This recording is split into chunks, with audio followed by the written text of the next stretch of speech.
Harvey, I often wish you were deaf and wore a hearing aid. With a simple flick of the switch, I could shut out the greedy murmur of little men. JJ, I need you here for 2 minutes. Mac. Yes? I don't want this man at my table. I've got a message from your sister.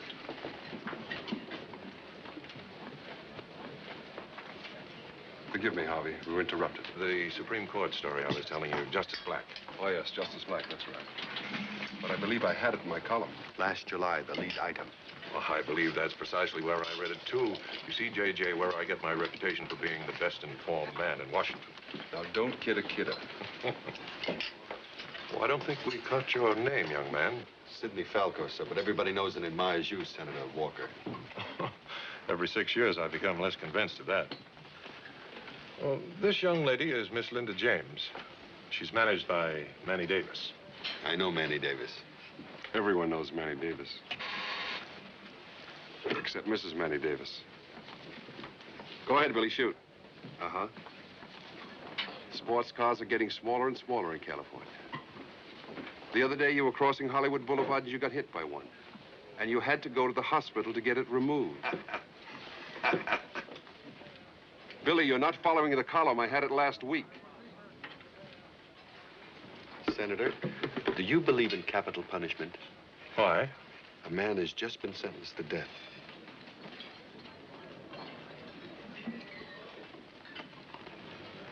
Manny, tell me, what exactly are the unseen gifts of this lovely young thing that you manage?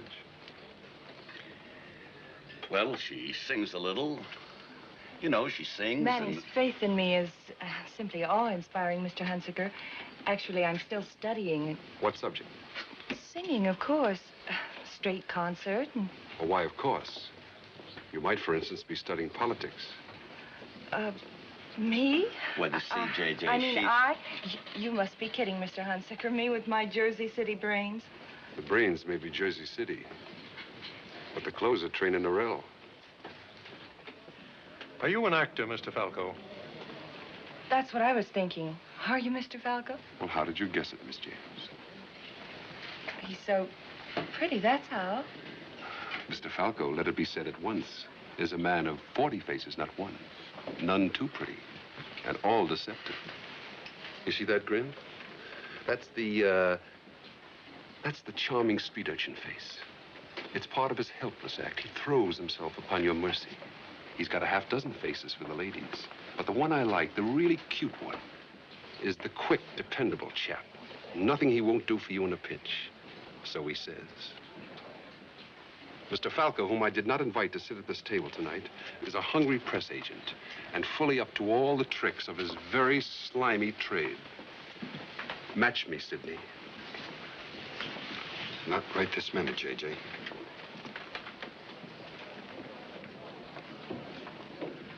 I know that wonder boy of yours opens at the Latin Quarter next week. J.J., Say goodbye, Lester.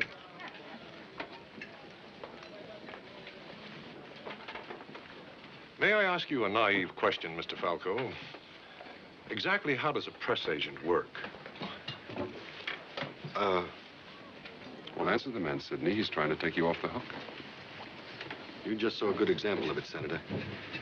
A press agent eats a columnist dirt and is expected to call it manna. But don't you help columnists by furnishing them with items? Sure.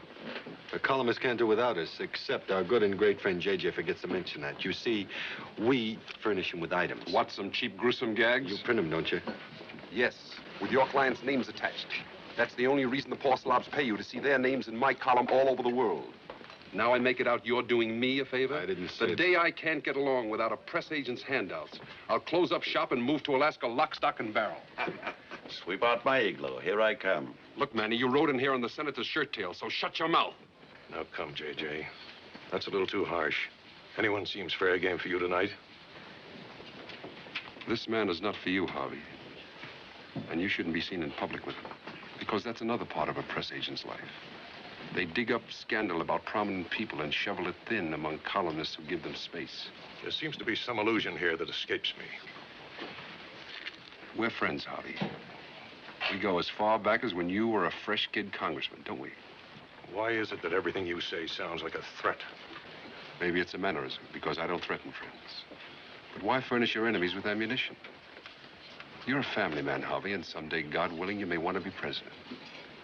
And here you are, out in the open, where any hep person knows that this one is toting that one around for you. Are we kids or what?